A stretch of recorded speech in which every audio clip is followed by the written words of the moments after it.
पुणे जिले के इंद्रापुरी दौरे पर पहुंचे सांसद सुप्रिया सुळे ने राज्य सरकार पर कई मुद्दों को लेकर तीखा हमला बोला। उन्होंने मुंबई पुणे मिसिंग लिंक परियोजना, भारी बारिश से बने हालात, किसानों की कर्ज माफी और अन्य मुद्दों पर सरकार को घेरा। इंद्रापुर दौरे के दौरान सांसद सुप्रिया सुळे ने महाराष्ट्र की मौजूदा राजनीति और प्रशासनीय स्थिति को लेकर राज्य सरकार की कार्यशैली पर सवाल खड़े किए। उन्होंने कहा कि एक और राज्य में लगातार राजनीतिक अस्थिरता का माहौल बना हुआ है, वहीं दूसरी ओर बुनियादी ढांचे से जुड़ी खामियों का खामियाजा भुगतना पड़ रहा है आम जनता को। सुप्रिया सुळे ने मुंबई पुणे मिसिंग लिंक परियोजना में हाल ही में हुई घटना का जिक्र करते हुए इसे निष्पक्ष और विस्तृत जांच की मांग की। उनका कहना था कि इस घटना के बाद लोगों में भय का माहौल है और सरकार को इसकी जिम्मेदारी तय करनी चाहिए। उन्होंने राज्य में लगातार हो रही बारिश में उत्पन्न हालात पर चिंता जताई और कहा कि सरकार को तत्काल उच्च बैठक बुलानी चाहिए, बचाव और सुरक्षा उपायों की प्रभावी सूचना भी लागू करनी चाहिए। सध्या ह्या महाराष्ट्रामध्ये नेमकं चाललंय काय तुमच्या नजरेतून? दुर्दैव आहे आणि मी खूप जड अंतःकरणातून म्हणते की दोन भागात आज महाराष्ट्र खरं तर वाटला गेला। एकीकडे प्रचंड राजकीय अस्थिरता, ज्या पद्धतीने पक्ष घरं फोडण्याचा एक उद्योग चालला आहे तो एका बाजूला, आणि दुसऱ्या बाजूला इन्फ्रास्ट्रक्चरबद्दल सार्थ अभिमान असलेलं असं एक सरकार, ज्याच्या माध्यमातून तुम्ही बघताय तुमच्याच सगळ्या चॅनल्सवर सातत्याने दाखवत आहेत की झाडं पडत आहेत, ॲक्सिडेंट्स होत आहेत, आपण किती लोक गमावली आहेत। त्याचबरोबर इतिहासात कदाचित असं झालं नसेल, असं महाराष्ट्रातली नाही भारतातली दोन शहरं महत्त्वाची, पुणे आणि मुंबई, या दोन्हीमध्ये आज ना गाडी आहे ना ट्रेन आहे। म्हणजे तुम्ही विचार करा, इन्फ्रास्ट्रक्चर आणि पॉलिसी पॅरालिसिस झाला आहे अशी दुर्दैव हे या राज्यात झालेलं आहे, आणि याच्यात पूर्णपणे महाराष्ट्र भरडला जातो। नाही, एक तर पेपर फुटले, सगळं फुटलं, पण आज तर मिसिंग लिंक सुद्धा फुटला, काय सांगा? नाही, मिसिंग लिंकबद्दल तुम्ही ट्विट बघितलं असेल, मला आठवतं आहे की मी स्वतः अडकले होते ट्रॅफिकमध्ये, आणि तेव्हा माननीय मुख्यमंत्र्यांनी सांगितलं होतं की आज नंतर सुप्रिया सुळे कधीच मिसिंग लिंकमध्ये अडकणार नाही। आता मला माहिती नव्हतं मिसिंग लिंक बंदच होणार, त्याच्यामुळे अडकायचा प्रश्नच येत नाही। पण मला आश्चर्य वाटतं की ज्या मिसिंग लिंकबद्दल एक व्हिडिओ आला आहे माझ्याकडे आता, आणि मी पत्र लिहिणार आहे माननीय मुख्यमंत्र्यांना की माननीय मुख्यमंत्र्यांनी ह्याच्यावर एक पूर्णपणे इन्क्वायरी लावली पाहिजे।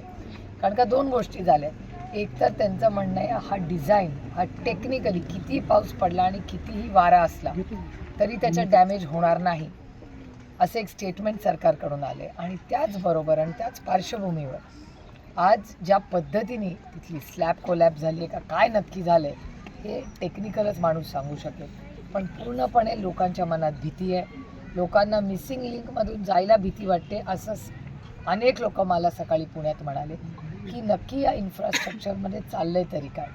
त्यामुळे लोक ह्या सगळ्या प्रक्रियेमध्ये प्रचंड हे जे प्रोजेक्ट झाले त्याच्यामध्ये कॉस्ट, म्हणजे जर एखादी गोष्ट पहिले 5 रुपयांनी सुरू झाली त्याचं एस्केलेशन होऊन 10 आणि 15 रुपयाला हे प्रोजेक्ट झाले। त्यामुळे एकीकडे कॉस्ट एस्केलेशन, दुसरीकडे सुरक्षिततेबद्दल कुठलीच खबरदारी या सरकारने घेतलेली नाही। त्यामुळे सामान्य माणसाच्या जीवाची काही किंमत नाही राहिली सरकारला। त्यांची अध्यक्ष काय एखादी गाडीचा ॲक्सिडेंट झाला, झाड पडला म्हणून हसतायत, इतकं असंवेदनशील हे सरकार झालं।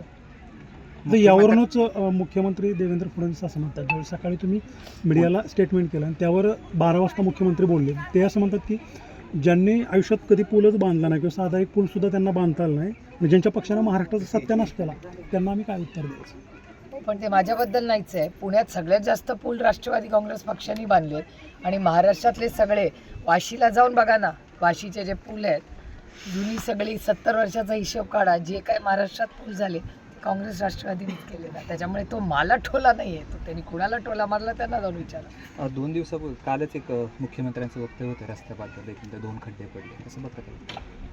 मला आश्चर्य वाटतंय, कारण का देवेंद्रजी हे अतिशय संवेदनशील मुख्यमंत्री म्हणून त्यांच्याकडे आम्ही पाहतो। त्यामुळे ज्या पद्धतीने या मिसिंग लिंकच्या ज्या घटना झाल्या आहेत ह्या धक्कादायक आहेत। म्हणजे भारतीय जनता पक्षाचे मुंबईचे अध्यक्ष ज्या पद्धतीने क्रूर पद्धतीने त्यांनी एका भूताची थट्टा केली, त्यांना ते हास्यास्पद वाटतं। हा चेहरा कुठल्याही व्यक्तीचा हा धक्कादायक, आणि भारतीय जनता पक्ष अति एक सुसंस्कृत पक्ष होता मी स्वतः त्यांच्याबरोबर अनेक वर्ष जवळून मी अटलजींची भाषणं, त्यांच्या मनातली अनेक वेळाची अस्वस्थता, अटलजी असतील, अडवाणीजी असतील, हे सगळी पाहिलेली आहेत. त्यांची भाषणं आपण सगळ्यांनी ऐकलेली आहेत. काय झालं आहे म्हणजे तुम्ही विचार करा, ज्या रामाच्या मंदिरासाठी या सगळ्यांनी एवढे कष्ट केले, कष्टांची एवढा मोठा संघर्ष केला आणि आमच्या सगळ्यांसाठी, इथे उपस्थित सगळ्यांसाठीच अयोध्या हे श्रद्धेचं स्थान किंवा मध्य प्रदेशमध्ये झालेला भ्रष्टाचार, उज्जैन आणि अयोध्या हे आपल्या सगळ्यांसाठीच श्रद्धेचं स्थान आहे.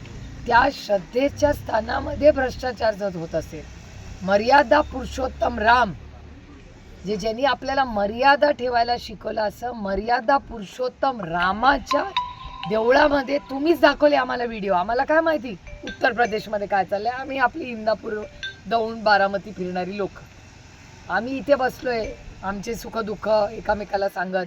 इथे शेतकऱ्यांवर एवढा अन्याय होतोय, एवढे मोठे तुम्ही बघताय शेतकऱ्यासाठी आंदोलन रोहित रोज करतोय, किती जणांनी जीव दिलाय, आत्महत्या केल्या शेतकऱ्यांनी. अशा परिस्थितीत एकीकडे महाराष्ट्र आहे आणि दुसरीकडे राम लल्ला, मर्यादा पुरुषोत्तम रामाचे इथे तुम्ही व्हिडिओ दाखवले तुमच्या चॅनलवर, की त्या चॅनलमध्ये कोणीतरी इथे पैसे लपवतोय, कोण चांदी लपवतोय. अतिशय लाजीरवाणी आणि गलिच्छ आहे हे जे चाललं आणि याची इन्क्वायरी झाली पाहिजे.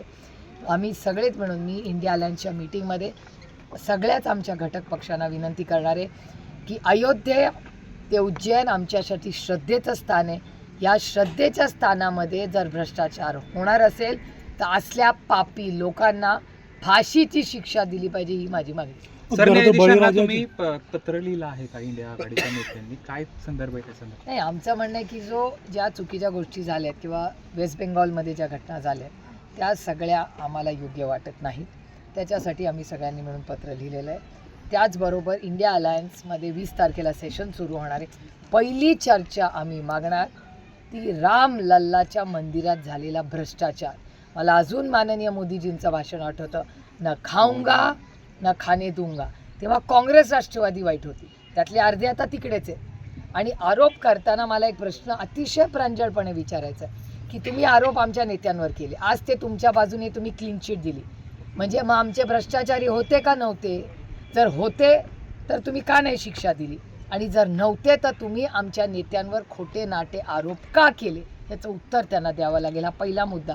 आणि दुसरा मुद्दा, जे व्हिडिओ पैसे काढतानाचे मर्यादा पुरुषोत्तम रामांच्या मंदिरात अयोध्येत दिसले किंवा उज्जैनमध्ये माननीय मुख्यमंत्र्यांवर आरोप झाले की त्यांनी जमिनी लाटल्या, याचं उत्तर भारतीय जनता पक्ष आणि त्याच्या नेतृत्वाला द्यावंच लागेल. पश्चिम बंगालमधले खासदार फुटलेले आहेत, महाराष्ट्रातले खासदार, या संदर्भात कशा पद्धतीने सरकारला जाब विचारणार आहे? मी तुम्हाला सांगू का, या फुटाफुटीवर मी काय बोलणंच सोडून देईन.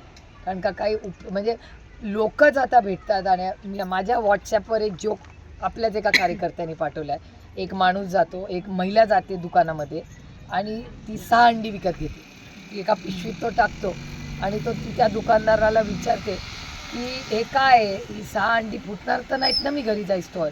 त्याच्यावर तो दुकानदार म्हणतोय काय आमदार खासदार नाहीत फुटायला.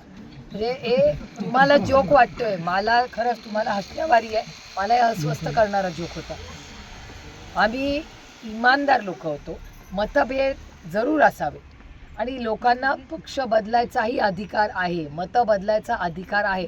पण आमचं म्हणणं आहे तो फक्त आणि फक्त भारतरत्न डॉक्टर बाबासाहेब आंबेडकरांच्या संविधानाच्याच चौकटीत व्हावा, एवढीच अपेक्षा आहे. एखाद्याने पक्ष बदलला ठीक आहे ना, तो अधिकार आहे ना त्याला. पण ज्या पद्धतीने पक्ष फोडले जातात, खोटे नाटे आरोप केले जातात, ice, income tax, CBI, ED लावलं जातं, कसं आहे तुम्ही विचारा ना, मला विचारू नका, मी तर त्या प्रक्रियेचा एक भाग आहे. तुम्ही सामान्य भारतीय जो टॅक्स भरतो, जो इमानदार आहे, त्यांना विचारा की त्यांची मतं काय आहेत.